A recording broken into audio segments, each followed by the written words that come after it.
Boa noite a todos. Estamos aqui em mais um vídeo da Associação Esquinas, no nosso canal de YouTube e nas outras plataformas.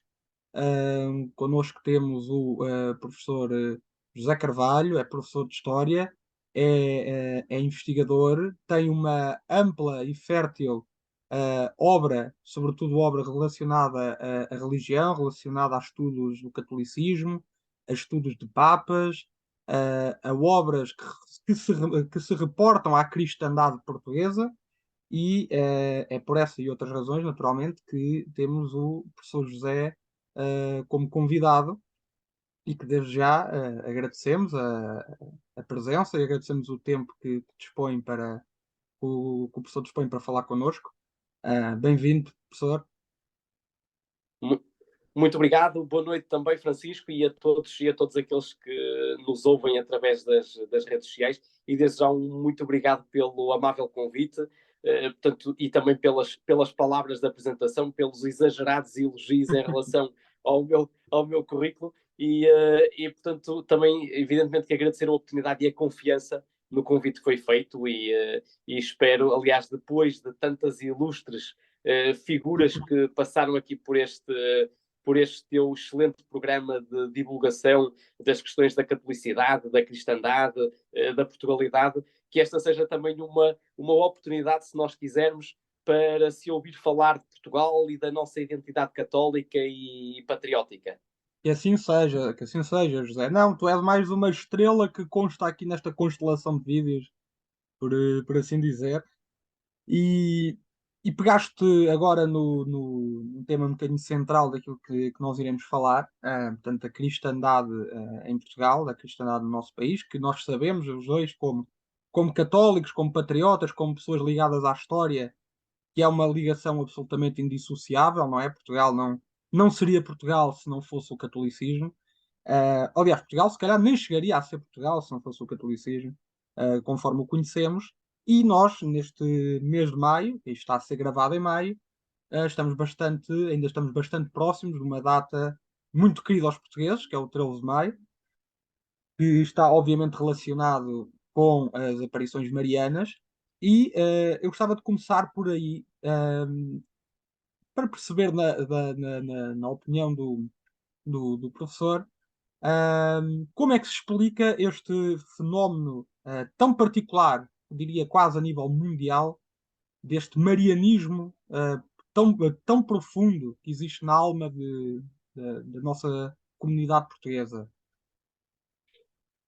Bom, nós desde logo temos aqui, isto é vício profissional, mas nós temos obrigatoriamente que recuar para aquilo que são, se nós quisermos, os inícios da nossa nacionalidade. E Portugal, desde o século XII, como sabemos, está intimamente, se nós quisermos, associado e relacionado com a Igreja Católica. Aliás, a Igreja Católica que define a identidade portuguesa. Mais do que isso, a Igreja Católica que dá, se nós quisermos, o selo o certificado, até se nós quisermos, de nascimento a Portugal, aliás, com o Papa Alexandre III em Uhum. 1179, com a famosa Bula Manifestis Probato, ou seja, a certidão de nascimento de Portugal como reino independente é dado pela Igreja Católica. E depois nós temos também, se quisermos, aquilo a que nós agora chamamos este país, este Portugal, este retângulo à beira-mar plantado, que é claramente, se nós quisermos, imbuído de uma mundividência maioritariamente católica, e mais do que católica, se nós quisermos, imbuir também desta devoção particular a Nossa Senhora e a Maria, que acompanhou, se quisermos, sempre a nossa história de Portugal, desde o século XII até aos dias de hoje. Aliás, desde há vários séculos, Portugal é conhecido no seio da cristandade europeia como Portugal, a terra de Santa Maria. E, portanto, Maravilhoso. portanto, foi assim desde os inícios e continua ainda nos dias de hoje. Ou seja, por muito, se nós quisermos, ou por várias denominações que tem Nossa Senhora, quer dizer, a Nossa Uhum. Senhora da Vitória, a Nossa Senhora da Conceição, a Nossa Senhora da Assunção, a Nossa Senhora do Sameiro, a Nossa Senhora de Fátima. Ou seja, nós temos várias denominações para a mesma pessoa, neste caso para Maria, mãe de Jesus. E esta está intimamente associada, se nós quisermos, com aquilo que é o sentir verdadeiramente português. Aliás, eu não conheço nenhuma terra, por mais pequena que seja, aqui em Portugal, onde não haja ou uma capela, ou um santuário, ou uma pequena igreja, ou uma pequena ermida, ou até um monumento, ou o nome de uma rua, de uma praça com uma designação mariana. Nós vimos isso, ainda uma vez que estamos aqui, ainda estamos no mês de maio, mês por excelência de Maria e de Fátima, que também é, se nós quisermos, uma marca identitária portuguesa, e que, aliás, depois já não é apenas portuguesa, mas é, se nós quisermos, universal, uma vez que a mensagem de Fátima e o fenómeno de Fátima é um fenómeno claramente global e que já está em todos os lugares do mundo. Mas, como eu dizia, ainda neste mês de maio, nós vimos isso, quer dizer, as ruas das nossas vilas, aldeias, cidades, em todos os lugares se organizaram procissões de velas, a reza do terço, a reza diária do terço nas igrejas, nas capelas, em todo lado, e nós vemos, se quisermos, milhares e milhares de pessoas que se mobilizam pelo país fora para esta devoção a Nossa Senhora e para este verdadeiro amor dos portugueses para com Nossa Senhora. Aliás, até há um fenómeno que é, alguns sacerdotes queixam-se que por vezes a prática dominical não é tão participada como se calhar os sacerdotes gostariam. Mas o que é facto é que no mês de maio, com cerimónias dedicadas a Maria e a Fátima, com as procissões de velas, numa espécie, se quisermos, de réplica daquilo que é a procissão de velas tradicional em Fátima, isto leva milhares de pessoas às ruas, são cidades inteiras que se mobilizam, bairros inteiros que se mobilizam para levar os andores, para enfeitar as ruas, para fazer a vigília, para fazer a procissão de velas. E, portanto, isto é claramente, se nós quisermos, um fenómeno tipicamente português e que muito diz da nossa identidade. Quer dizer, basta passar por Fátima e nós vemos, seja em que dia de semana for, seja de verão, seja de inverno, e nós vemos sempre milhares de pessoas que ali vão, ou seja, deixam muitas vezes de ir à missa à paróquia onde estão, mas aproveitam e vão ou a Fátima, ou à Senhora da Assunção, ou ao Sameiro, em Braga, ou a Vila Viçosa, ou seja, a lugares especificamente marianos. E, portanto, as pessoas aparecem e mobilizam-se, e ali, se nós quisermos, aquele amor por parte dos filhos, neste caso que somos nós, para com uma mãe. E isso acho que é uma situação extraordinária que nunca é demais realçar em relação a nós portugueses e à nossa identidade. É, professor, de facto é muito curioso porque, por exemplo, apesar de França ser também um berço muito forte do catolicismo e de ter recebido pelo menos duas aparições relativamente populares, como a de La Salette e a de Lourdes, não o povo francês não aparenta nem de perto ter uma devoção mariana tão genuína e tão intensa e tão pura como é a portuguesa. Porque eu próprio não estive em França muitas vezes, mas estive 2 ou 3 vezes. E nas ocasiões que estive, obviamente que ainda notávamos os resquícios de um catolicismo forte, mas não um catolicismo voltado para Maria da mesma forma que nós portugueses o fazemos. E diga, professor, diga. Não, Maria, eu sei aqui acrescentar é que assim, França, de facto, a filha predileta da Igreja, não é? Portanto, desde há vários séculos. Mas a diferença que temos, se quisermos, em relação à devoção mariana portuguesa, é que nós, portugueses, eu julgo que nós somos um pouco mais, se nós quisermos, sentimentalistas. Uhum. E aqui julgo que a devoção mariana, atendendo a que Maria é claramente designada como a mãe, por isso é que eu julgo que se calhar os portugueses aqui têm um papel mais, se quisermos, mais agarrado em relação à figura maternal de Maria, e somos se calhar mais sentimentalistas em relação a isto. Aliás, por falar em França e por falar nos muitos milhares de portugueses e nas muitas milhares de famílias portuguesas que foram para a França, para a Alemanha, para os Estados Unidos, para vários lugares do mundo, é curioso porque, além das fotografias que levam dos familiares, outra coisa que também levam claramente é ou uma pagela, ou um terço, ou uma medalha Sim. de Fátima. E, portanto, isto é, se nós quisermos, a prova clara da relação e da proximidade entre aquilo que é o sentir verdadeiro e genuinamente português com Nossa Senhora e com Maria. Portanto, não é por acaso, como falávamos há pouco, não é por acaso que Portugal é desde há séculos conhecido como a terra de Santa Santa Maria. Maria. Não é? E, portanto, Professor, eu acho que concordará que esta devoção portuguesa a Nossa Senhora é, não nasce necessariamente em Fátima. Portanto, já há diversas evidências históricas, até bem ancestrais, que comprovam que, de facto, Portugal já era um país mariano por excelência, muito antes das aparições. As aparições, parecendo que não, são um fenómeno relativamente recente, não é? uhum. Sim, aliás, Fátima são um fenómeno, se nós quisermos, de há 100 anos, portanto tem pouco mais de 100 anos. Agora o que é facto é que conseguiu ultrapassar fronteiras e rapidamente chegou a todo o mundo. Agora, evidentemente que sim, quer dizer, a devoção dos portugueses para com Maria e esta se nós quisermos, tradição do marianismo português é desde os inícios da nacionalidade, quer dizer, mesmo Uhum. quando andávamos no período da Reconquista Cristã, as, os espaços religiosos e as sés catedrais e as igrejas eram dedicadas à invocação de Nossa Senhora. Quer dizer, nós temos depois, em períodos controversos e complicados da nossa história de Portugal, eles também estão sempre associados com a devoção mariana. Quer dizer, a devoção a Nossa Senhora da Oliveira, por exemplo, na altura da salvaguarda da independência, com Alves Barrota, com Dom Nuno Alves Pereira, Uhum. neste caso, o Santo Contestável, Dom São Nuno de Santa Maria, com o Dom João I. Ou seja, cada conquista feita era feito um voto de agradecimento a Nossa Senhora.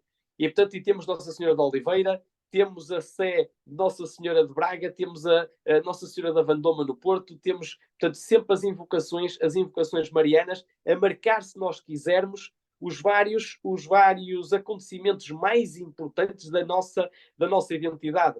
Temos depois Uhum. também Nossa Senhora do Sameiro, na altura do liberalismo e das dificuldades em relação ao Estado liberal e à perseguição à Igreja. Temos depois também, evidentemente, depois em 1917, a questão de Fátima, com aquele conturbado período em termos internacionais, com a Grande Guerra, com o mundo absorvido em destruição e morte. E nós temos, depois, se quisermos, aquela mensagem de paz que é transmitida em Fátima, e uma mensagem não só para os portugueses, não só para Portugal, mas uma mensagem para ser levada para todo o mundo. Não é? Portanto, e o apelo que é feito por Nossa Senhora é para rezem o terço para alcançar, a paz. Não é? Portanto, se não o fizerem, portanto, terão uma guerra ainda mais perversa do que aquela que está a ocorrer agora. Ou seja, nós temos, se quisermos, para várias circunstâncias, quando tudo parece que está perdido, quando as coisas parecem que estão uma desgraça completa, há sempre, se nós quisermos, vindo do céu, uma mensagem de esperança e que dá, se nós quisermos, o alento necessário para que as pessoas continuem e para que haja, se nós quisermos, apesar do realismo com que nós temos que enfrentar o presente, há também, claramente, se nós quisermos, um otimismo que é necessário deixar para as pessoas enfrentarem o futuro. E, portanto, essa mensagem mariana tem sido assim ao longo dos séculos e de modo muito particular, uma vez que nos estamos agora a focar nas questões de Fátima, de modo muito particular em 1917 com a aparição de Nossa Senhora aos três pastorinhos, ao Francisco, à Lúcia e da Jacinta, e que depois, através, se nós quisermos, da boca daquelas três pequenas crianças, acabou por incendiar o mundo com essa mensagem de paz e com essa mensagem de esperança e que ainda hoje continua. Exatamente, professor. E já que pega nessa questão, eu até ia lhe fazer aqui duas perguntas que eu considero interessantes. Uma mais voltada para a ciência histórica e a outra mais voltada para a ciência teológica. Mas a primeira pergunta que eu faço é, por exemplo, nós sabemos que no dia do Milagre do Sol existiram milhares de testemunhas oculares, existiram inclusivamente cientistas da Universidade de Coimbra, pelo que sei, que testemunharam o Milagre do Sol e que se converteram, portanto eram pessoas agnósticas ou ateias. Sabemos que os pastorinhos, sendo crianças uh, muito pouco, por assim dizer, intelectualmente instruídas, conseguiram profetizar ou avisar, por assim dizer, que naquele dia específico, naquela data específica, ia ocorrer um fenómeno de grandes proporções. houve vários relatos, houve pessoas que escreveram. O que eu pergunto é, aqui pegando aqui numa parte que é uma questão de ciência histórica que nos é, a nós os dois, particularmente querida, porque é o seguinte, o professor acha que, de acordo com aquilo que existe, portanto, testemunhas oculares, uh, grandes mutações sociais decorridas desse evento, testemunhas, digamos assim, de pessoas neutras, portanto, pessoas não necessariamente crentes, mas que viram e, de facto, relataram um grande fenómeno. O professor entende que, de acordo com estas realidades, nós, dentro da metodologia histórica, podemos enquadrar o fenómeno de Fátima como um facto histórico ou devemos remetê-lo apenas para a questão da fé. E eu digo isto, eu pergunto isto porquê? Porque, a título de exemplo, às vezes a página oficial do canal História, do Facebook, do canal História, publica neste dia ocorreu o milagre de Fátima em Portugal. E nós vamos ver os comentários e muitos ateus, neo-ateus e agnósticos condenam o canal História dizendo mas vocês, como um canal de história, publicitam este mito. E obviamente que às vezes a minha tentação é responder. E eu perguntava ao professor, dentro da metodologia histórica para determinar ou não os factos, onde é que podemos encaixar este fenómeno das aparições? Bom, a história, se nós quisermos, é assim. Nós olhamos para vários documentos da época e temos um que é insuspeito, que é o jornalista do jornal O Século, o Avelino, que era e é insuspeito de ser favorável, se nós quisermos, ao fenómeno religioso e ao próprio fenómeno de Fátima. Foi lá na qualidade, se nós quisermos, de jornalista e como profissional para fazer uma reportagem na medida em que aquele fenómeno tinha sido anunciado antes pelos três pastorinhos e depois através dos pastorinhos, através de milhares e milhares de vozes que em Portugal levaram a notícia até todos os lugares deste país, até porque na altura nós não tínhamos a televisão, não tínhamos o impacto como temos agora, por exemplo, das redes sociais e com Facebooks e outras coisas que tais, em que em poucos segundos as notícias são espalhadas pelo globo completo. E, portanto, naquela altura as notícias corriam um pouco mais, se nós quisermos, devagar, mas o que é facto é que o fenómeno mobilizou crentes e não crentes. Certo. Além disso, nós olhamos também se quisermos, para este milagre do Sol como uma sequência daquilo que foi anunciado desde maio, nas aparições desde maio até outubro, e por Nossa Senhora. Ou seja, em que Nossa Senhora disse claramente aos seus pastorinhos, em que no último mês, em outubro, faria um milagre para que toda a gente acreditasse e para que toda a gente percebesse a veracidade das aparições. Se dúvidas houvesse da veracidade das aparições, eu até me atreveria a ir mais longe, até dizia mesmo que, se por acaso a irmã Lúcia, pronto, a irmã Lúcia já faleceu, mas imaginemos que ela até teria escrito algum documento a dizer assim: aquilo que se passou em Fátima não foi verdade. Ela poderia dizer isto. O que é facto é que, atendendo a todas as mudanças de vida, atendendo a todas as circunstâncias que aconteceram a milhares e milhares de peregrinos que por ali passaram e que por ali passam ainda pelo santuário, aqueles que já passaram ao longo destes mais de 100 anos, nós já não teríamos coragem sequer para que, mesmo que a irmã Lúcia se levantasse do túmulo e viesse dizer uma coisa dessas, nós pudéssemos dizer que ali em Fátima não se passou nada, mesmo sob o ponto de vista histórico. Porquê? Exatamente. Porque a quantidade de pessoas que já viram as suas vidas mudadas por aquele fenómeno colocariam logo de imediato em causa aquilo que uma pessoa, neste caso poderia ser mesmo a irmã Lúcia, a dizer que nada se tinha passado. Como se não bastasse, a ciência também não consegue explicar cabalmente, se nós quisermos, aquele milagre do Sol. Não é? Como se não bastasse, nós temos centenas e centenas de relatos daquele fenómeno solar, mais ainda, 40 anos depois, ou 40, já à volta de 40 anos depois, o Papa Pio XII, nos Jardins do Vaticano, assistiu, se nós quisermos, a uma réplica do milagre do Sol, também nos Jardins do Vaticano, enquanto estava a passear pelos jardins e enquanto estava a rezar o Rosário. E, portanto, Maravilha, nós temos maravilhoso. provas mais do que suficientes, se quisermos, para perceber, até mesmo, evidentemente que Fátima não é, isto também é importante que se diga, Fátima não é dogma de fé. Não é? Fátima não é dogma de fé. Mas, de qualquer das formas, portanto, não é preciso acreditar no fenómeno de Fátima para ser considerado católico. Portanto, pode ser católico sem acreditar no fenómeno Certo, de Fátima. certo, certo. Agora, o que é facto é que nós aqui também podemos pegar naquela que foi uma afirmação, se nós quisermos, emblemática por parte do então cardeal Dom Manuel Gonçalves Cergeira, o cardeal patriarca de Lisboa, em que ele disse claramente que não foi a Igreja que impôs Fátima, foi Fátima que se impôs à Igreja. Ou seja, é claramente, se nós quisermos, um fenómeno que ultrapassa inclusivamente aquilo que são, se nós quisermos, as linhas daquilo que é a ciência, daquilo que é a história. Agora, a história também não pode... A história, para ser, se nós quisermos, próxima das pessoas e ser fidedigna naquilo que é, se quisermos, o relato dos acontecimentos passados, ela não se pode reduzir apenas às questões, se nós quisermos, materiais. Ela também tem que abordar aquilo que é, se nós quisermos, o transcendente. Isto porquê? Porque, Exatamente. por muito que custe, se nós quisermos, uma historiografia mais materialista, para não dizer mais marxista, a questão da transcendência também é fundamental para nós perceber aquilo que é, se quisermos, a presença humana, o fenómeno humano e o fenómeno histórico. Porquê? Porque nós seres humanos, também somos a parte material, se quisermos, mas somos também uma parte e uma componente espiritual e esta componente também transcendental. Portanto, se nós quisermos ter uma história abrangente, nós precisamos de pegar em todos estes aspectos, ou seja, até porque uma história sem alma, uma história sem pessoas vivas,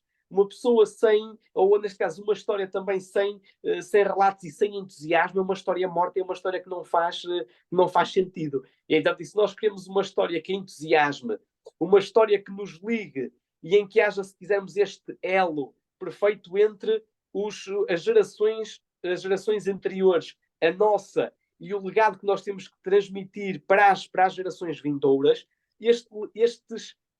todos estes aspectos materiais, espirituais e transcendentais têm que estar presentes. Porquê? Porque tudo isto faz parte, se nós quisermos, da natureza humana e tudo isto Exatamente. faz parte, até porque a história se deve tratar ou deve retratar aquilo que é a presença humana, todos estes aspectos têm de ser devidamente abordados. E, portanto, se não matamos a essência da história, matamos a essência da humanidade e matamos aquilo que é o nosso legado para as gerações vindouras e a ligação com as gerações anteriores. Portanto, não sei se respondi à pergunta, Sim, sim, sim, Francisco. sim, sim. São esses.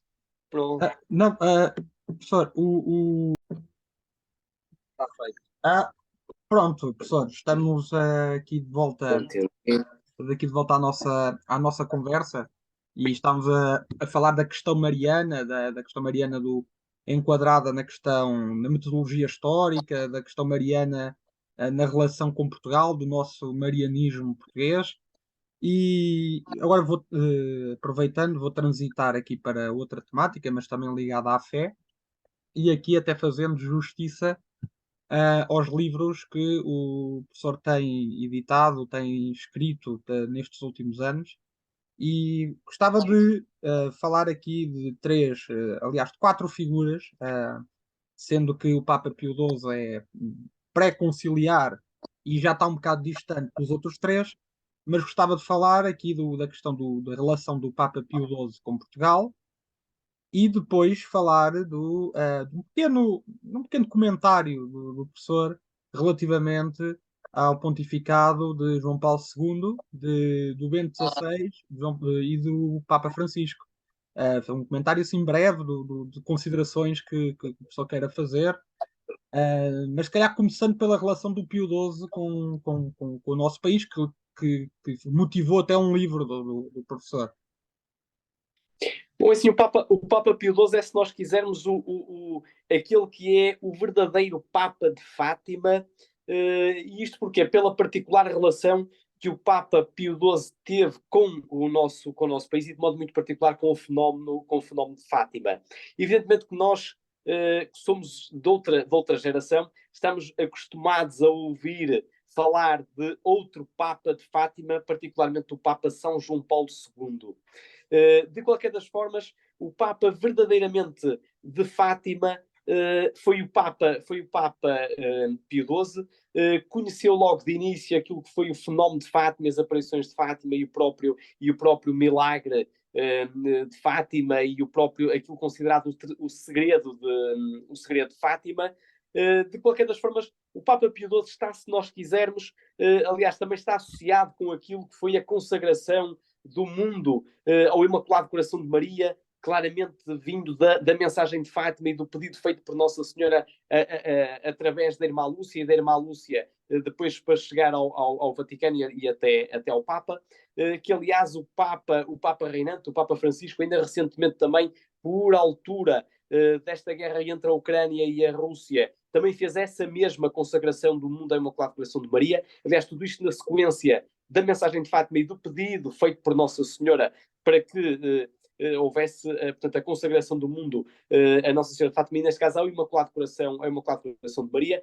Agora, o Papa Pio XII é, se nós quisermos, do século XX, um daqueles papas que está imbuído, se quisermos, de uma lenda negra por parte de alguma historiografia, que foi lançando, se quisermos, alguma confusão e alguns mitos, e esses mitos acabaram por ficar quase como verdade, quer dizer, A ou ligação seja, é um bocadinho ao aquele nazismo, slogan. não?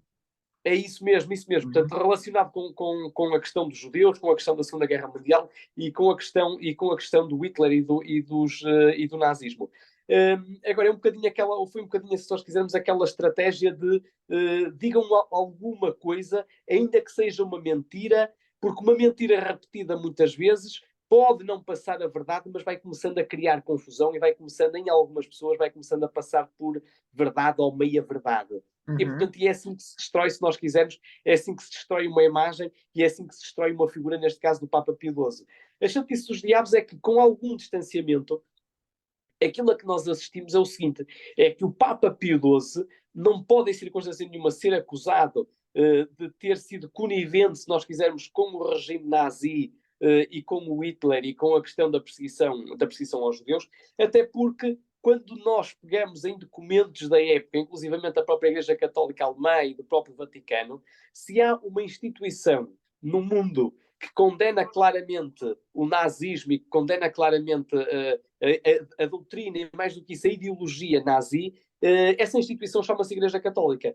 E, portanto, como se não bastasse, nos alvores do nazismo, do nacionalsocialismo alemão, a Igreja Católica Alemã foi a principal opositora ao regime e às ideias nazis. Aliás, inclusivamente, a Igreja Católica chegou a ser perseguida por parte dos nazis por estar a denunciar a doutrina perversa do nacionalsocialismo. Aliás, até sabemos mais. O próprio Papa Pio XII, enquanto estava no Vaticano, diariamente fazia exorcismos em relação ao próprio Hitler.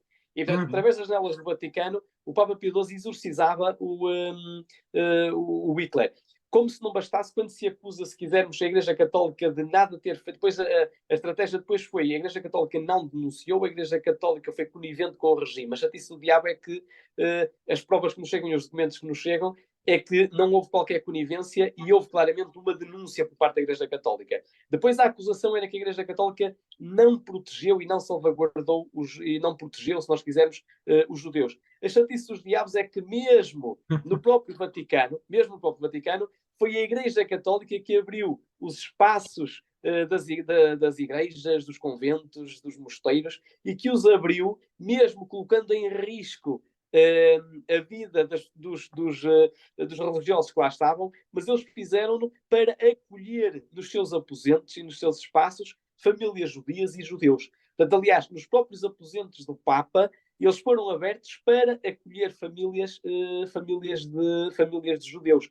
Portanto, são, se nós quisermos, alguns mitos e algumas ideias feitas e que agora, felizmente, vão começando a ter portanto, algumas lendas negras vão começando a ter luz em cima. Portanto, o Papa Pio XII é claramente essa figura que está a precisar que se coloquem as luzes em cima daquilo que era o obscuro. E, portanto, tem-se apresentado claramente, se nós quisermos, como uma figura com uma sensibilidade assim, extraordinária, como um líder fabuloso e como um excelente, se nós quisermos, como um excelente chefe de Estado, que tinha a preocupação, evidentemente, de salvaguardar os católicos, salvaguardar a própria Igreja Católica, e não se imiscuiu de ajudar e de apoiar também os judeus que estavam a ser perseguidos na altura. E, portanto, apesar de algumas lendas negras que vão ser alimentadas, elas começam a não ter qualquer base de sustentação.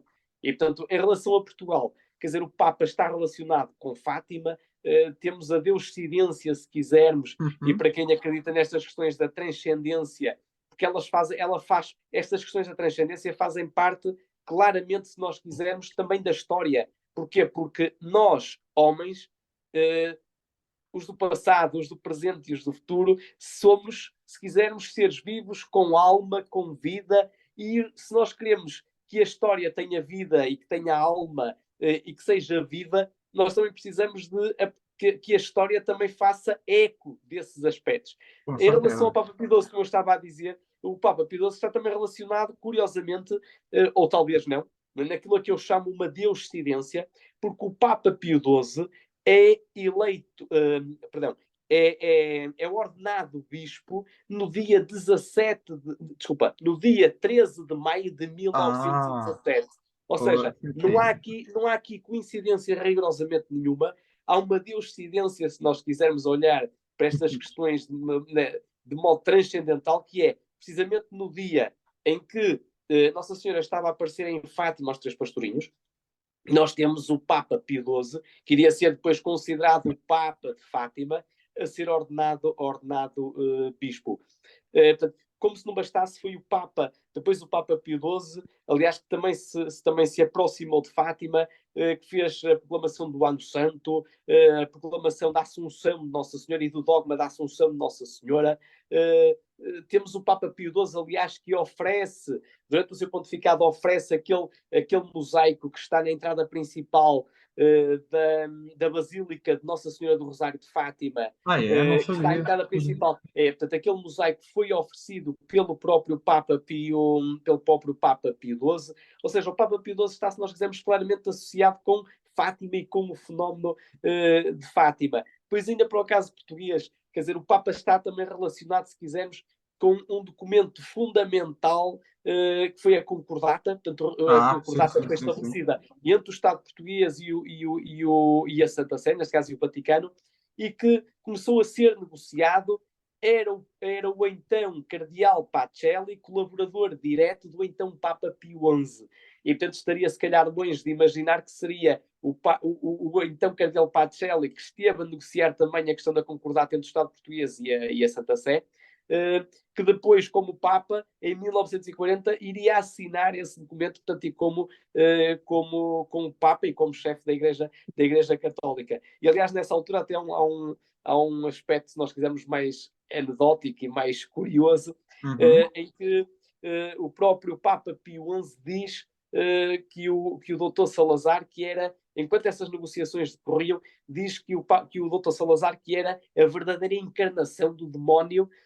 Isto porquê? Porque ele tinha dificuldade em acolher aquilo que eram as propostas por parte da Igreja, por parte do Vaticano, para ficarem no documento, neste caso, da Concordata. E, portanto, isto mostra que o doutor Salazar não estava, se quisermos, ali como um enviado da Igreja Católica ou como um, entre aspas, lacaio da Igreja Católica, como muitas vezes depois politicamente se usava esse argumento para dizer que o Dr. Salazar que era um lacaio da Igreja Católica, que estava ali a fazer, como chefe do governo, a fazer um favor à Igreja Católica. Não, quer dizer, o Papa Pio XI tinha uma opinião distinta. E, portanto, porquê? Porque percebeu que Salazar defendia claramente aquilo que era, no seu entender, os interesses do Estado, enquanto que, evidentemente, que a Igreja defendia aquilo que entendia serem os interesses da Igreja. Portanto, era assim que as coisas funcionavam.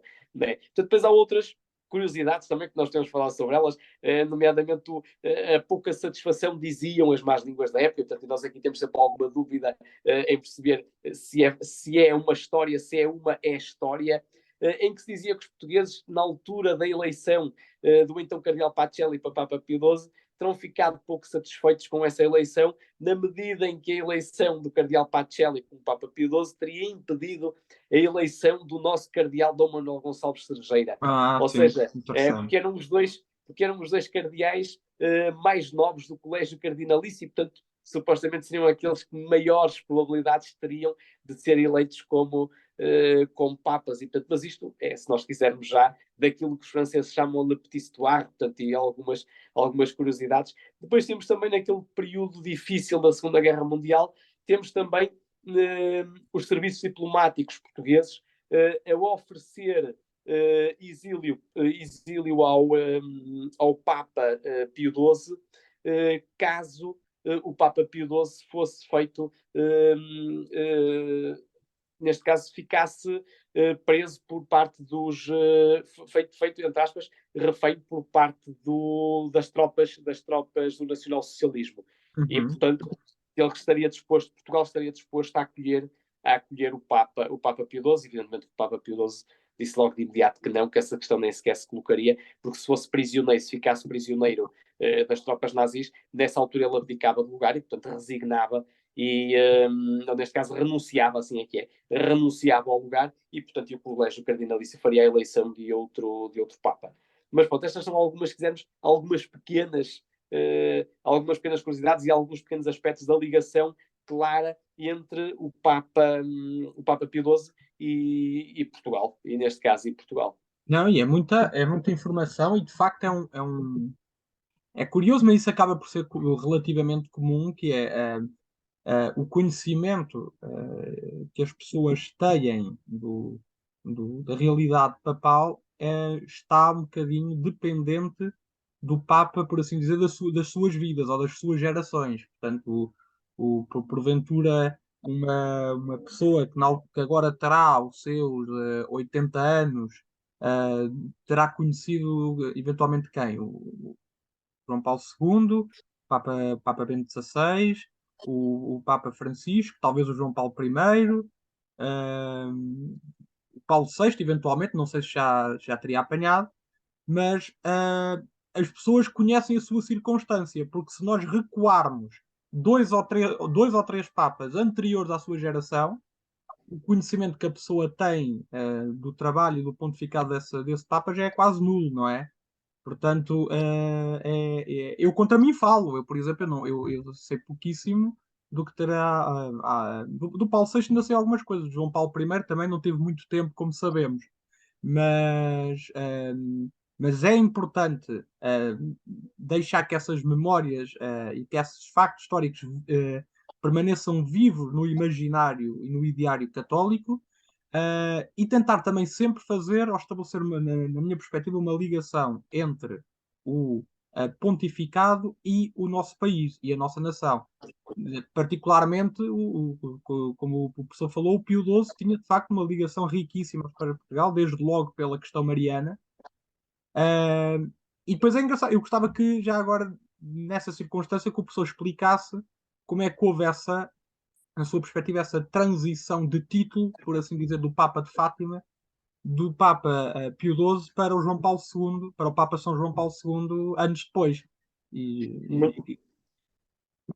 Sim, pegava. bom, sim, portanto, é assim, porque é que eu há pouco falei da questão do Papa de Fátima, em que nós estamos muito mais habituados, se quisermos, é quase vox populi, quer dizer, que o Papa de Fátima foi o Papa São João Paulo II, aliás, de saudosa memória. E isto Claro. porquê? O Papa João Paulo II é, se quisermos, um Papa mais recente, teve um pontificado longo, portanto, depois esteve intimamente associado o pontificado praticamente com Fátima e com Portugal, isto porque em 1981, e isto é fundamental este aspecto, em 13 de maio de 1981, o Papa João Paulo II sofre um atentado pelo terrorista Aliaca na Praça de São Pedro, e esta data não é por acaso, e portanto ele sofre aquele atentado, e numa circunstância, se nós quisermos, normal, o Papa teria morrido. Ou seja, o Aliaca era claramente um profissional, portanto tinha sido contratado para disparar a arma e no caso de disparar, era para matar. Portanto, não era para brincar nem para assustar, era mesmo para matar. E o que é facto é que, naquela circunstância, o tiro que deveria ser mortal acabou por ser, se quisermos, um tiro providencial para que o Papa João Paulo II olhasse para Fátima, olhasse para o fenómeno de Fátima, compreendesse o contexto mesmo político e ideológico da época e percebesse aquilo que é, se nós quisermos, a mensagem que está relacionada com Fátima. Fátima, também aqui precisamos de entender o contexto 1917. Quer dizer, temos Fátima em 1917, temos a aparição em Fátima em 1917, temos o mundo ainda submerso pela Primeira Guerra Mundial, e temos depois também do outro lado do mundo, na Rússia, temos a Revolução Soviética. Ou seja, nós temos aqui claramente uma série de aspectos que são fundamentais a abordar, e que não podem ser, se nós quisermos, separados uns dos outros. Aliás, toda a história do século XX, por muito que isto às vezes custe a algumas escolas e a alguma historiografia, Fátima não pode ser esquecida. Aliás, é mais do que isso. Fátima e o fenómeno de Fátima, a mensagem de Fátima, é de referência obrigatória para nós compreender devidamente todo o século XX. O próprio João Paulo II percebeu isso. Não é? E, portanto, aliás, é o Papa polaco, o Papa que sofreu, se nós quisermos, duas tiranias absolutamente assustadoras e medonhas. Primeiro o nacionalsocialismo, depois a seguir a tirania comunista da União Soviética. E, portanto, o Papa João Paulo II percebeu, ou pelo menos enquanto esteve na Polónia, percebeu aquilo que era a tirania comunista e percebeu também que, ou teve que perceber depois, que Fátima também estava associada com este combate, se nós quisermos, ao fenómeno comunista e ao movimento comunista e ao fenómeno, se nós quisermos, político e ideológico avassalador por parte da União Soviética e por parte do comunismo. E o Papa João Paulo II percebeu isso de forma absolutamente clara e direta quando sofre o atentado em 13 de maio de 1981, em que ele diz depois que naquela deuscidência do dia em que sofre o atentado, em que ele percebe claramente que depois até diz uma mão disparou a pistola e conduziu a bala, e a outra mão, uma mão providencial, desviou o sentido da bala. Ou seja, o próprio Papa percebeu o milagre que lhe foi concedido naquele dia, porque uma mão conseguiu desviar a mortal bala e o mortal atentado que estava a ser, que estava a ser vítima naquela altura. E, portanto, ele percebeu claramente que aquilo que era a questão de Fátima. Depois, o que é que ele faz? Em 13 de maio de 1982, ou seja, um ano depois, o que é que ele faz? Vem como peregrino a Fátima agradecer à Nossa Senhora o facto de ter sido salvo daquele brutal e mortal atentado. E o que é que ele faz também? Pega na bala que tinha ficado alojada no seu corpo, oferece essa bala a Nossa Senhora de Fátima como agradecimento por ter sido salvo. E onde é que essa bala é colocada? Muito simples. É colocada na coroa preciosa de Fátima, e em que a coroa, apesar de ser dos anos 40, ter sido construída nos anos 40, ter sido, se nós quisermos, essa coroa é resultado, se nós quisermos, da oferta de pedras preciosas e rubis e esmeraldas das mães portuguesas, que, como voto de agradecimento a Nossa Senhora por Portugal, neste caso, ter sido livre de participar na Segunda Guerra Mundial, as mulheres portuguesas o que é que fizeram? Como forma de agradecimento à Mãe do Céu, como forma de agradecimento à Nossa Senhora, pegaram naquilo que era mais precioso que tinham, pedras preciosas, rubis, esmeraldas e tudo mais, e entregaram para construir essa coroa, porque é como forma de agradecimento por os seus filhos e os seus maridos não terem ido para a guerra. Para a guerra. E, portanto, e depois em cima, a coroa que já tinha uma série de décadas, estava construída, tinha um espaço em cima em que era exatamente o lugar onde cabia e onde coube e onde cabe, que ainda lá está essa bala. Maravilha. Está lá a bala que atingiu João Paulo II na coroa preciosa de Fátima. E, portanto, e depois, claro, quer dizer, o Papa João Paulo II, ainda durante o seu pontificado, que tudo fez para a questão do avanço do processo de canonização dos pastorinhos, veio a Fátima no ano 2000 para beatificar os pastorinhos, depois o Papa Francisco em 2017 veio cá para a canonização, mas de qualquer das formas o Papa João Paulo II foi, se quisermos, uma espécie de apóstolo de Fátima e uma espécie de peregrino de Fátima, porque além de ter vindo cá 3 vezes, por todos os lugares do mundo onde passava, ele insistia em falar de Fátima, da mensagem de Fátima e daquilo que era o fenómeno de Fátima, e portanto ele identificava-se claramente com o fenómeno de Fátima. E, quer dizer, não é por acaso que em Fátima nós temos um pedaço do muro de Berlim, portanto, o símbolo, claro, se nós quisermos, do combate de Fátima ao comunismo, ou seja, toda outra uma série de aspectos que depois poderíamos eventualmente explorar desta ligação entre Fátima e todo o século XX, ou seja, nós não podemos escrever, como eu disse há pouco, e repito se me é permitido, repito esta ideia, que não é possível nós escrever a história do século XX, a rica e completa história do século XX, sem uma referência obrigatória para Fátima, para o fenómeno de Fátima e para a mensagem de Fátima. E o João Paulo II percebeu isso. O João Paulo II percebeu isso. Aliás, nas consagrações que faz a Imaculada Coração de Maria, na consagração do mundo e na consagração que é feita com a referência explícita para a Rússia, e portanto, para que a Rússia não espalhasse os seus erros pelo mundo. Ou seja, o Papa João Paulo II percebeu claramente isso. Embora, e isto, voltando ao início da pergunta, o porquê de João Paulo II ter ficado mais conhecido como o Papa de Fátima do que o Papa Pio XII, tem de facto a ver com toda esta, se quisermos, a envolvência que o Papa João Paulo II deu, aliás, deu mesmo durante todo o seu pontificado. Quer dizer, o próprio comentário teológico do Segredo de Fátima foi feito durante o pontificado do Papa João Paulo II, quer dizer, a leitura do comentário teológico foi feita no ano 2000, no Santuário de Fátima, quando da última visita do Papa. Quer dizer, quem faz esse comentário teológico foi o então cardeal Ratzinger, o cardeal alemão Ratzinger, prefeito da Congregação para a Doutrina da Fé, e que depois, mais tarde, sucede ao Papa São João Paulo II, e que fica depois o Papa Bento XVI, ou seja, Fátima está, se nós quisermos, associado mesmo com a própria história da Igreja. Ou seja, quando eu há bocado falava que a história não podia ser escrita a história do século XX não podia ser escrita sem uma referência obrigatória para Fátima, isto é válido para a história de Portugal, é válido para a história da Igreja e mesmo é válido e de referência obrigatória também para a história da humanidade, para a história universal. Portanto, não há século XX sem referência para Fátima. E isto gosta-se muito pouco ou nada da ideia. Tá? Professor, e o professor estava a falar e eu de facto estava aqui a pensar comigo mesmo que se calhar a figura do Papa João Paulo II é a figura papal mais querida pelos portugueses ainda hoje. Portanto, nós ainda vemos, por exemplo, a estátua do Papa São João Paulo II em Fátima é permanentemente alvo de homenagens de pessoas que por ali passam e acredito que não só portugueses, mas peregrinos estrangeiros também, o que comprova muito aquilo que o professor está a referir. Portanto, essa forte envolvência de São João Paulo II no marianismo de Fátima e na ligação a Portugal.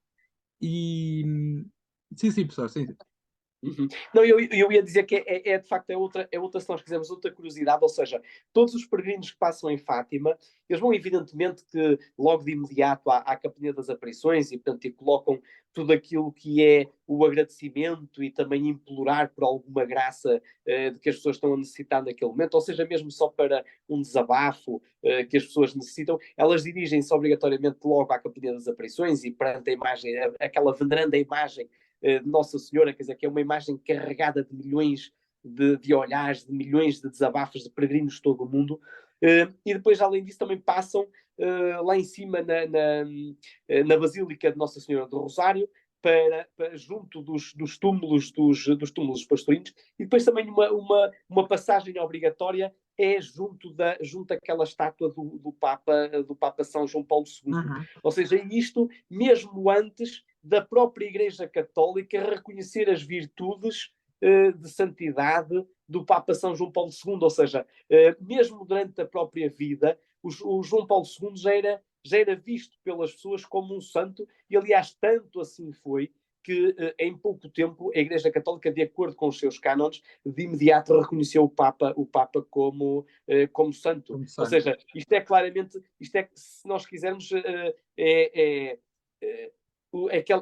aquela famosa declaração do santo súbito. Ou seja, há uma percepção pública e há uma percepção por parte das pessoas, por parte dos católicos, de que ali há claramente uma pessoa diferente e há uma pessoa ali que conseguiu atingir o patamar máximo daquilo que são as virtudes, neste caso as virtudes humanas, e que é chegar ao alto grau, neste caso da santidade. E portanto as pessoas reconhecem o Papa João Paulo II como esse homem santo. E isto não é só, e aí sim o Francisco estava a dizer muito bem, a fazer essa descrição muito bem, que é esse reconhecimento das virtudes de santidade do Papa São João Paulo II, não são apenas pelos peregrinos portugueses, mas peregrinos de várias nacionalidades que por ali passam, que ali se ajoelham, que ali tiram fotografias, e que ali ficam muitas vezes em oração junto daquela imagem. E, portanto, o Papa São João Paulo II também, durante aquele pontificado de mais de 2 décadas, também teve toda a sua vida, quer dizer, claramente associada com Fátima e com o fenómeno de Fátima, e ele que também já era um grande devoto mariano e da devoção mariana. Aliás, os polacos são claramente também devotos marianos, quer dizer, a devoção à Virgem de Czestochowa. E, portanto, aquilo Muito ali também, se interessante. nós quisermos, ou seja, há aqui até uma analogia que eu me permito, não sei se temos tempo para isso ou não, mas também são 30 segundos, em que os polacos também têm a devoção à Nossa Senhora como, se nós quisermos, parte integrante da sua identidade. Ou seja, nos momentos mais difíceis e mais trágicos da sua história, os polacos, à falta de melhor referência e de melhor, se nós quisermos, ligação para aquilo que é, se quisermos, o otimismo para o futuro, eles viravam-se para a devoção à Nossa Senhora, para a Virgem Negra, para a Virgem de Czestochowa, da mesma forma que nós, ao longo da história, em várias circunstâncias da história, nos virámos também para as várias invocações marianas e para Nossa Senhora. Agora, no último século, evidentemente que a vocação que tem recebido, se nós quisermos, maior apoio tem sido, evidentemente, o fenómeno de Fátima. E isso basta passar em Fátima, seja dia de semana, seja dia de fim de semana, seja nos meses de verão, ou nos meses de inverno, ou de outono, ou de primavera, nós temos sempre muita gente e muitos peregrinos ali junto do santuário e junto da Nossa Senhora. E, portanto, aliás, e seja de dia ou seja de noite, seja mais de madrugada, seja mais ao final da tarde, nós temos sempre gente ali constantemente junto à Nossa Senhora, uns a pedir, outros a agradecer, e portanto, e outros mesmo só para encontrar algum conforto, se quisermos, e que necessitam. Ou seja, isto também faz parte da identidade portuguesa, que é esta devoção a Maria, da mesma forma que João Paulo II também a tinha, e que os polacos também a têm, e isto para percebermos um bocadinho aqui, se quisermos, o contexto da particular devoção por parte de João Paulo II à questão de Fátima, ao fenómeno de Fátima, e aliás esse reconhecimento ainda hoje lhe é devido, portanto, esse, ainda nos dias de hoje. Muito bem, professor. Eu então, se calhar, ia passar aqui para o outro tema, já que estamos a falar do João Paulo II, São João Paulo II, e o professor tem também alguma obra escrita sobre o seu sucessor, sobre o Papa Bento XVI.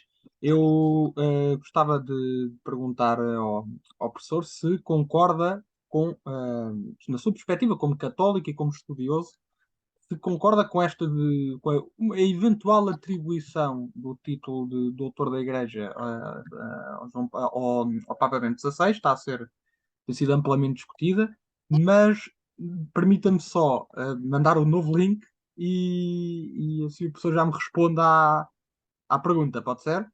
Muito bem, até já então. Até já, professor. Obrigado. Até já. Até já. Uh, Pronto, José, como estava a dizer no último fragmento do vídeo, que tivemos agora este tempo a falar do Papa São João Paulo II e passaríamos agora a falar, a fazer uma pequena análise, um comentário crítico de alguém que estuda estas matérias e que acompanha estas matérias de perto relativamente à temática da atribuição do título de doutor da Igreja ao Papa Bento XVI para constar naquele panteão muito rico de doutores da Igreja ao longo da história. E eu pergunto, uma vez que o professor tem obra editada também sobre o Papa Bento XVI, que opinião tem relativamente a este debate que se está a gerar? Bom, eu julgo que o Papa Bento XVI merecerá seguramente e em pouco tempo o reconhecimento por parte da Igreja daquilo que é, se nós quisermos, mais uma figura para figurar como doutor da Igreja.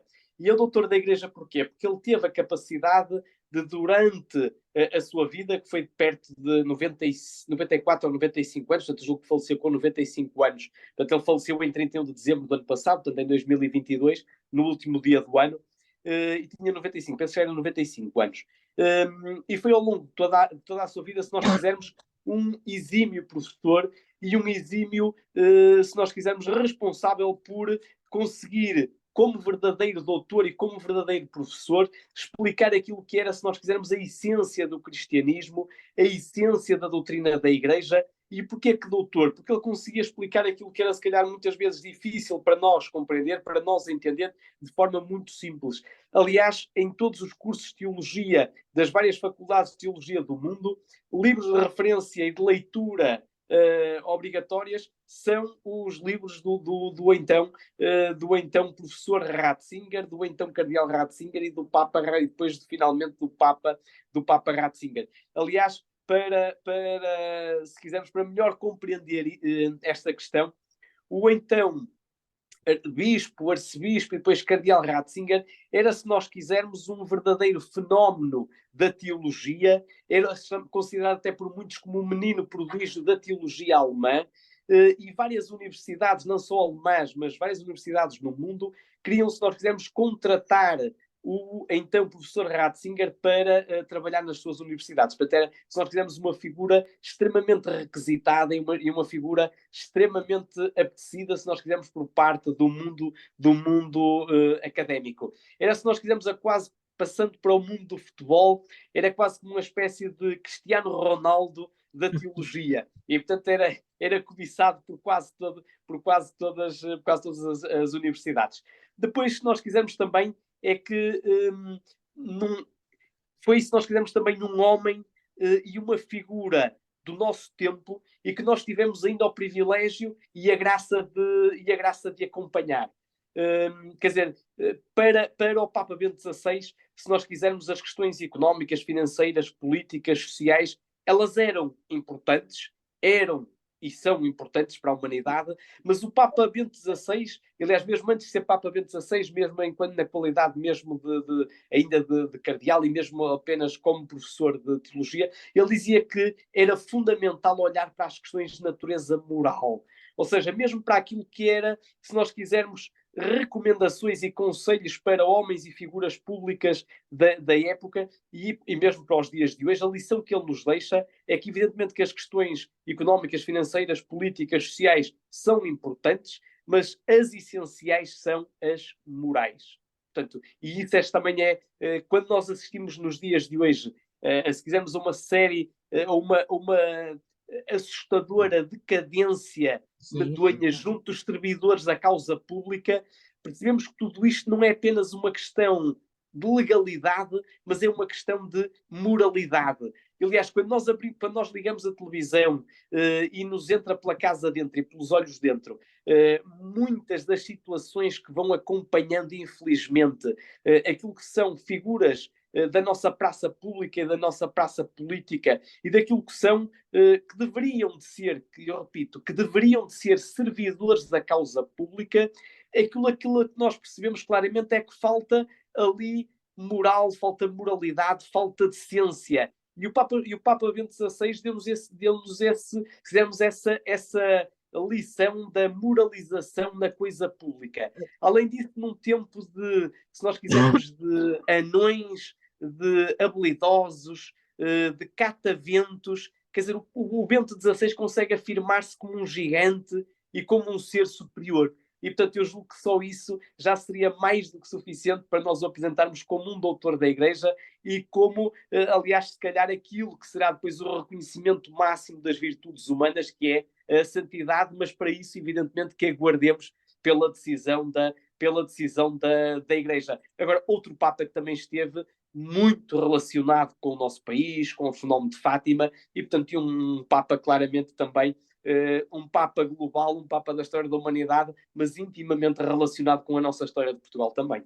E o professor, já que fala nisso, e tendo em conta que o Papa Bento XVI foi, digamos assim, uma mente prodigiosa a refutar aqueles princípios, diria quase que nihilistas e hedonistas do relativismo moral, que tanto impera hoje, onde já nos é colocada, onde já é colocada em causa as verdades, a realidade objetiva como ela é.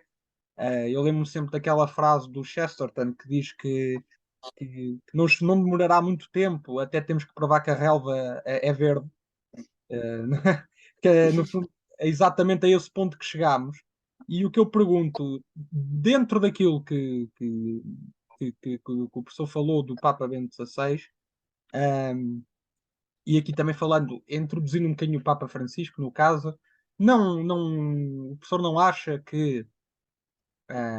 curioso que este relativismo moral e este progressismo marxista, este marxismo cultural, se tenha agudizado tanto a partir do momento que o Papa Bento XVI renunciou ao seu pontificado e tivemos a partir daí a transição para um pontificado muito diferente como é o do Papa Francisco. E o que eu pergunto é o seguinte: acha que se tivéssemos ou se tivéssemos ainda um papado semelhante ao do Bento XVI na preocupação moral e no incentivo moral e na defesa da sã doutrina, no combate ao relativismo moral, será que o progressismo, conforme o conhecemos hoje e estamos a ver hoje, teria crescido desta forma ou teria sido contido?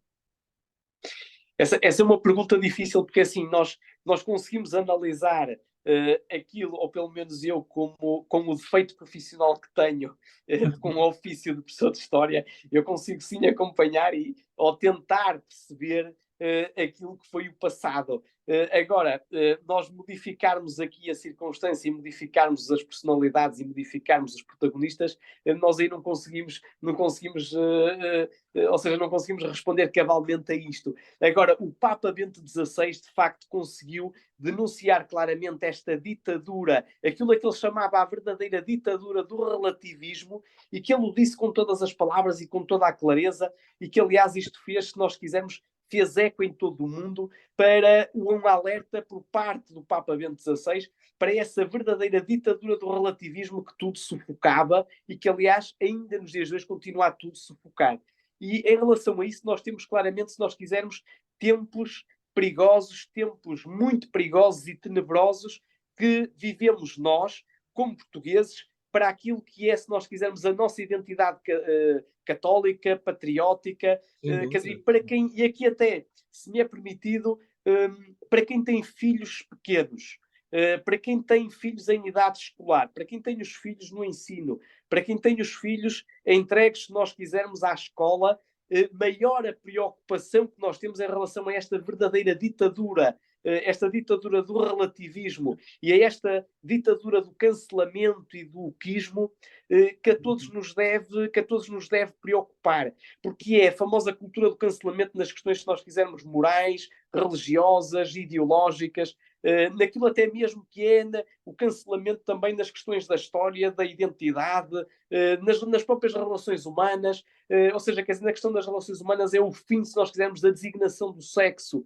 em que nos querem impor o género, depois o género já não é no singular, é no plural, ou seja, já são os géneros, depois já são não sei quantos géneros e mais não sei quantas teorias, ou seja, tudo isto nos deve preocupar, porque, quer dizer, parece que já não há homens nem há mulheres, cada um pode escolher o que lhe apetecer e trocar quando quiser, ou seja, isto é verdadeiramente demoníaco e perverso, quer dizer, é demoníaco e perverso. Aliás, nesse aspecto, eu permito-me aqui até dizer que há, se nós quisermos, uma sequência e uma continuidade na denúncia desta questão, por exemplo, da ideologia de género. O Papa Francisco também, se calhar, não tem sido assunto relativamente mediatizado, mas o Papa Francisco também tem feito imensos apelos à perversidade da ideologia de género e à necessidade de combater a ideologia de género. E, portanto, aqui há, se nós quisermos, uma continuidade em relação ao pontificado, anterior.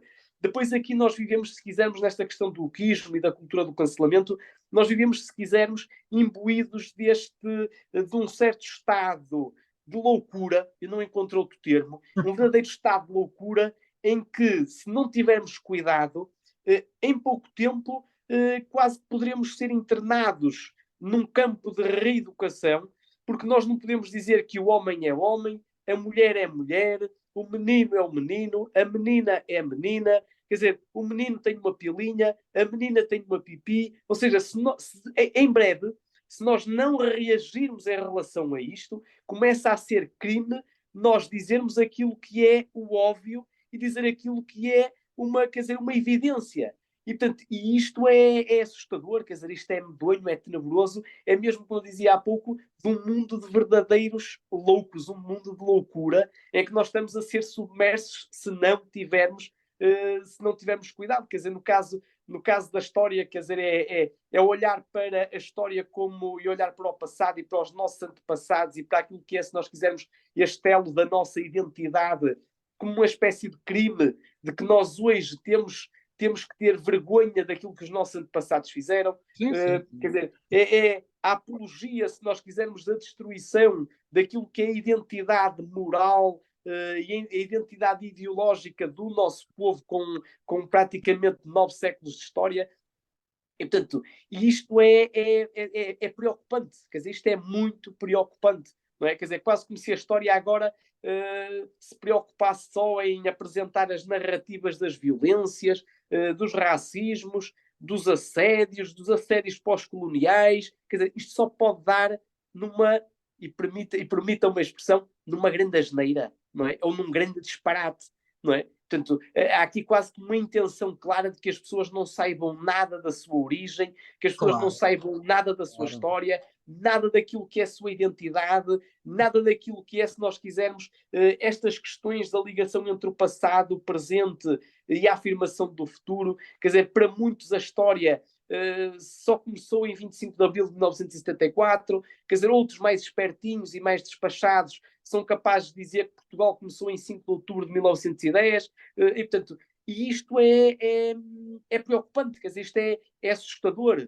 quer dizer, isto é disparate a mais, loucura a mais, que se nós não tivermos cuidado, isto corre o risco, ou seja, esta narrativa corre o risco de ficar, e mais grave do que isso, permanecer, não é? Portanto, aliás, ainda há pouco tempo vimos isso, há meia dúzia de dias, vimos isso a propósito daquela série televisiva da Cleópatra. Não é? Ou seja, colocaram a Cleópatra com vista à ditadura da inclusão e à ditadura da perseguição e do cancelamento, colocaram uma Cleópatra representada por uma atriz negra. Não é?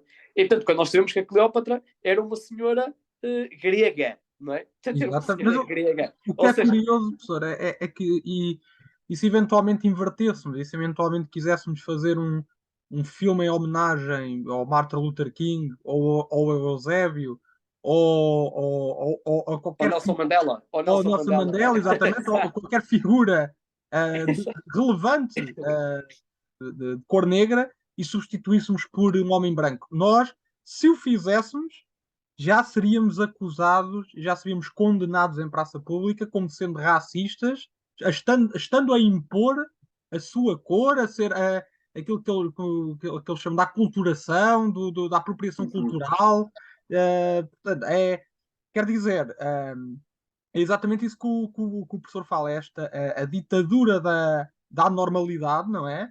E isto faz-me lembrar muito que de facto é isto enfim, os lobbies e os projetos globalistas têm em vista, que é basicamente adotarem como lei sagrada aquilo que está, por exemplo, na lei de Telema do Aleister Crowley, que é faz o que tu quiseres porque tudo é lei.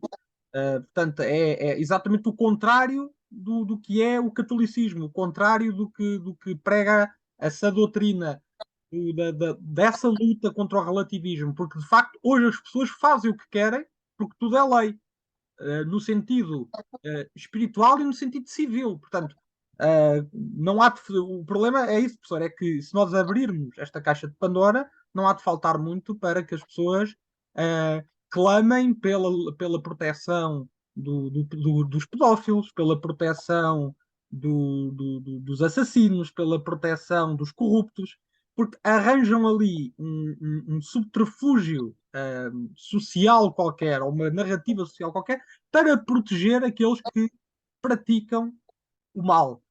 E nós estamos perante essa inversão de valores, enquanto cada vez mais o bandido é glorificado e a vítima é esquecida. E isso está tudo relacionado com a ideologia de género e está tudo relacionado com todos os outros aspectos que o professor falou, porque eu acho que isto vem desde fundo, vem desde o início, e depois acaba por gerar estas perplexidades. E é difícil, sim, professor. Sim, eu ia dizer que às vezes o que choca no meio de tudo isto, no meio de toda esta anormalidade, no meio de toda esta loucura, porque eu acho que o termo correto é mesmo loucura, é que estes ataques hediondos à nossa civilização cristã ocidental, à nossa identidade, às vezes não são tão, ou não são apenas os disparates que vão sendo postos a circular, mas às vezes os militantes e os ativistas destas causas não terem, pelo menos aparentemente, quem mediaticamente os pare e enfrente. Ou seja, e estes ativistas, aqui entre nós, quer dizer, eles defendem o que entendem, eles até podem defender, aliás, eu digo isto, eles podem defender o que entenderem, mas que não queiram, em circunstância nenhuma, impor como obrigatória essa visão para os outros. Certo. Muito menos nos queiram proibir, se calhar, de fazer prevalecer o bom senso e o óbvio de serem defendidos. Quer dizer, eles podem dizer disparates, não é?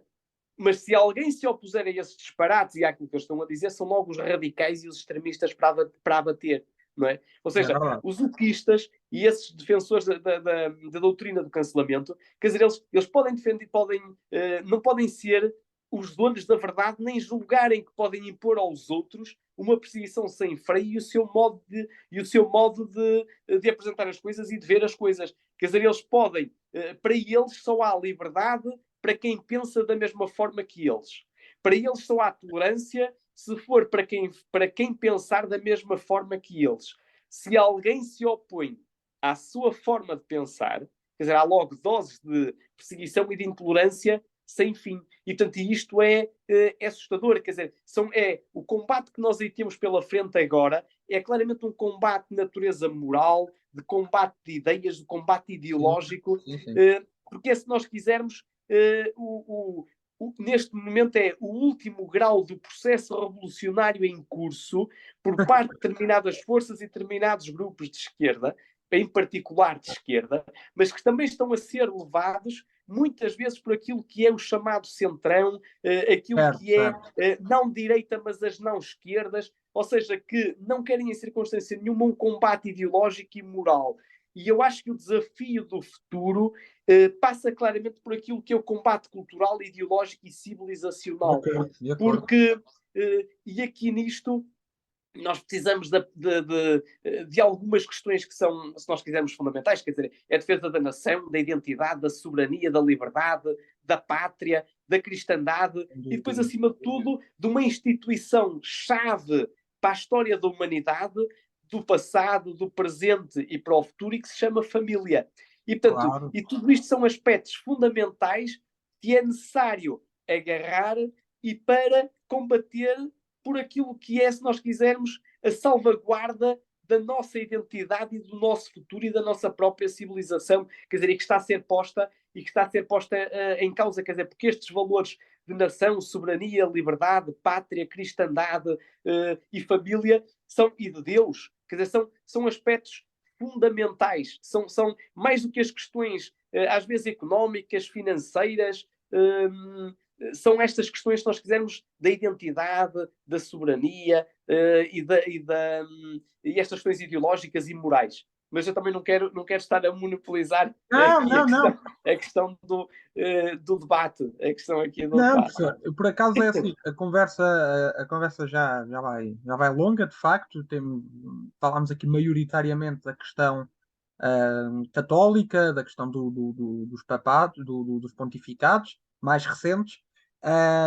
Agora falámos um bocadinho mais da cultura do cancelamento, em sequência daquilo que estávamos a falar da luta do Papa Bento XVI contra o relativismo, e achámos, pronto, pertinente tocar nesse ponto. Mas já agora, professor, para aqui concluirmos a nossa longa e muito interessante conversa, que estou convencido que os nossos futuros espectadores, quando o vídeo for colocado nas plataformas, muito vão apreciar. Eu pediria ao professor para indicar, como falámos, alguma bibliografia sua, escrita por si, ou de outros autores que ache pertinente referir. Muito bem. Assim, eu não sei se exagerei aqui muito na quantidade de livros, mas na medida em que falamos do Não. Papa Pio XII, temos aqui uma excelente bibliografia, uma excelente obra sobre o Papa Pio XII. Ela tem tradução em português. Portanto, Pio XII e a Segunda Guerra Mundial, o que dizem os arquivos do Vaticano, e que nos ajuda claramente, se quisermos, a desmistificar aquela lenda negra que está associada com o Papa Pio XII. E, portanto, é do padre Pierre Bellet, que é o responsável pelo processo de canonização do Papa Pio XII. Portanto, uma edição da Principia Editora. O livro já tem alguns anos, mas eu julgo que ainda se conseguirá encontrar, pelo menos em alfarrabistas, e para quem se interessar por estas temáticas é um livro interessante. Depois, ainda sobre o Papa Pio XII, se nós quisermos um título um pouco ou quanto provocador, na medida em que é Pio XII, o Papa dos Judeus, depois de ele ter sido acusado de ser o Papa de Hitler, e portanto este do Andrea Tornielli também tem tradução em português, e lançado, neste caso, pela editora Civilização. Portanto, também é um livro também que, para quem se interessa por estes assuntos, também pode ser interessante. Depois, sem querer abusar da paciência e neste caso, da oportunidade, portanto, um livro que aqui a questão é, se nós quisermos, um pouco distinta, embora trate do pontificado do Papa Pio XII, o seu contexto internacional e o seu contexto nacional, este aqui fundamentalmente foca, se nós quisermos, naquilo que foi a relação do Papa Pio XII com o nosso país. E, portanto, Pio XII, o Papa amigo do Portugal de Salazar, e que nos ajuda a melhor compreender, se quisermos, esta questão que também aqui foi abordada por nós, a propósito da identidade portuguesa, a propósito da ligação com o Papa Pio XII, com Portugal e com o fenómeno de Fátima, e com aquilo que é também, se nós quisermos, o contexto do Portugal, do pontificado de Pio XII e da Segunda Guerra Mundial, da questão do salazarismo, e que nos ajuda também, para quem quiser, a perceber um pouco, e este é mais recente, portanto este livro tem praticamente um ano, e portanto será mais fácil de encontrar nas livrarias. Pronto. Depois, ainda sobre o Papa João Paulo II, eu sei que há inúmeras biografias sobre o Papa João Paulo II. Esta foi uma relativamente recente, publicada por altura do centenário do nascimento do Papa João Paulo II. Que é do professor. Exato, sim, este também é meu, portanto foi uma edição que preparei a pedido do jornal do Correio da Manhã, e portanto que na altura foi distribuído com o jornal do Correio da Manhã. João Paulo II, o Papa dos Afetos, portanto é uma biografia que nos ajuda a melhor compreender o próprio Papa desde o nascimento até à morte, e sem esquecer, evidentemente, um capítulo muito particular sobre a relação do Papa com o nosso país e, portanto, e com Portugal. Depois, ainda sobre o Papa João Paulo II, que tanto diz a Portugal e aos portugueses, e à questão de Fátima, João Paulo II e Portugal, e este, portanto, é um álbum fotográfico, e se quisermos um livro para memória, para recordar aquela que foi a especial ligação entre o Papa São João Paulo II e o nosso país, e com particular referência para Fátima e para o fenómeno de Fátima. E, portanto, também uma edição da Lucerna, e portanto este lançado em 2014, na altura da canonização. Depois, sobre o Papa Bento XVI, há imensos livros também sobre o Papa Bento XVI, alguns deles publicados em português. Tenho aqui este Bento XVI Conversas Finais, do Peter Sewald, que é, se nós quisermos, o biógrafo oficial do Papa Bento XVI. Aliás, este jornalista converteu-se ao catolicismo graças ao contacto que teve com o então cardeal Ratzinger, e depois tornou-se, se nós quisermos, no seu biógrafo oficial. E estas conversas finais, que eu só digo, só é pena serem de facto as conversas finais, porque é uma abordagem muito interessante sobre que o Papa Bento XVI faz sobre o passado, o presente e o futuro. E, portanto, leitura obrigatória para quem se interessa pela questão do pontificado do Papa Bento XVI, que longe de desaparecer, está para permanecer. E esse é um aspecto que também aqui gostaria de deixar. Depois, sobre o próprio Papa Bento XVI, que escreveu centenas de artigos, dezenas de livros, de leitura também obrigatória para quem se interessa pela questão do Bento XVI, a introdução ao cristianismo, também numa edição em português pela Princípia, e que é, se quisermos, quase livre de cabeceira para todos os seminaristas e para todos aqueles que se interessam pelo fenómeno religioso. Depois, ainda sobre o Bento XVI, na sua qualidade aqui sim também de autor, aquela que foi uma das biografias mais vendidas em todo o mundo, e que foi a biografia de Jesus, escrita pelo próprio Bento XVI, e que vendeu milhões e milhões de exemplares em várias línguas em todo o mundo. Aqui, esta é uma edição, se nós quisermos, ilustrada, uma edição cuidada, e que eu apenas aqui trago este exemplar. Depois, ainda sobre o Papa Bento XVI e a sua relação com Portugal, uma vez também aqui foi falado, e aqui mais uma vez, portanto, Bento XVI em Portugal, Fátima, mensagens e conversões, conheça os segredos da visita do Papa ao nosso país, e mais do que a visita em 2010, trata também das outras visitas que ele fez aqui a Portugal e da relação que ele estabeleceu, incluindo a visita que fez, e para convites, aliás, que teve na qualidade de teólogo, e tendo passado pela cidade do Porto, Fátima, portanto, e várias outras cidades. E, portanto, Lisboa, e, portanto, também, este também é recente, também é fácil de encontrar.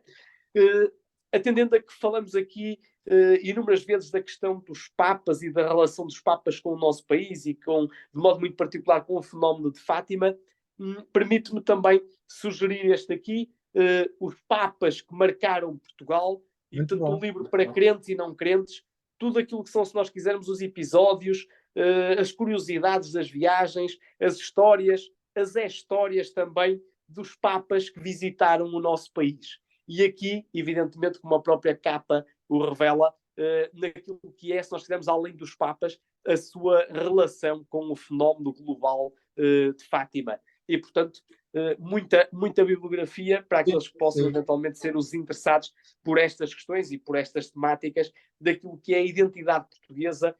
Claramente, se nós quisermos uma identidade associada com a Portugalidade, com a cristandade, com a catolicidade, e que tantos nos dias de hoje nos querem, se nós quisermos, impedir de falar destas questões e desta marca identitária portuguesa, e que nós que nós recebemos dos nossos antepassados, e que nós temos o dever, hoje em dia, de legar para as futuras gerações, assegurando e garantindo que Portugal terá pelo menos mais 9 séculos pela frente. Que assim seja. Professor, muito obrigado pelo tempo que nos deu. Foi uma conversa interessantíssima. Estou convencido que os nossos futuros espectadores muito apreciarão o que falámos. Tenho a certeza que outros seguirão as suas recomendações bibliográficas para aprofundarem um pouco aquilo que foi falado aqui em live. Olha, em nome da nossa associação, da nossa causa, endereçamos um abraço ao professor, e mais uma vez agradecemos a sua presença e o seu tempo. Muito bem, e eu também agradeço ao Francisco tudo aquilo que tem feito em prol da Portugalidade, da cristandade, e acima de tudo aquilo que é a defesa, se nós quisermos, de valores essenciais da nossa identidade. E agradeço naturalmente aquilo que tem sido o esforço e o sacrifício que o Francisco tem feito junto com toda a equipa da Associação As Esquinas, e que em nome de Portugal bem merecem um futuro radioso, e que estou certo de que assim será. Não é por vós, não é pelo Francisco que não precisa, não é pelos outros membros da Associação As Esquinas que também não precisam, é mesmo pelo bem maior, e que se chama Portugal. Portugal, é isso mesmo, professor. descreveu na perfeição aquilo que temos no horizonte, aquilo que nos move. E obrigado pelas palavras tão luminosas que nos dirige, professor. E lançaremos então o vídeo o mais rápido possível e mais uma vez reforçamos a gratidão e enviamos um sentido abraço, professor, e vemos certamente que nos veremos noutras oportunidades. Bom, Obrigado, professor. Boa noite. adeus, adeus, adeus, obrigado.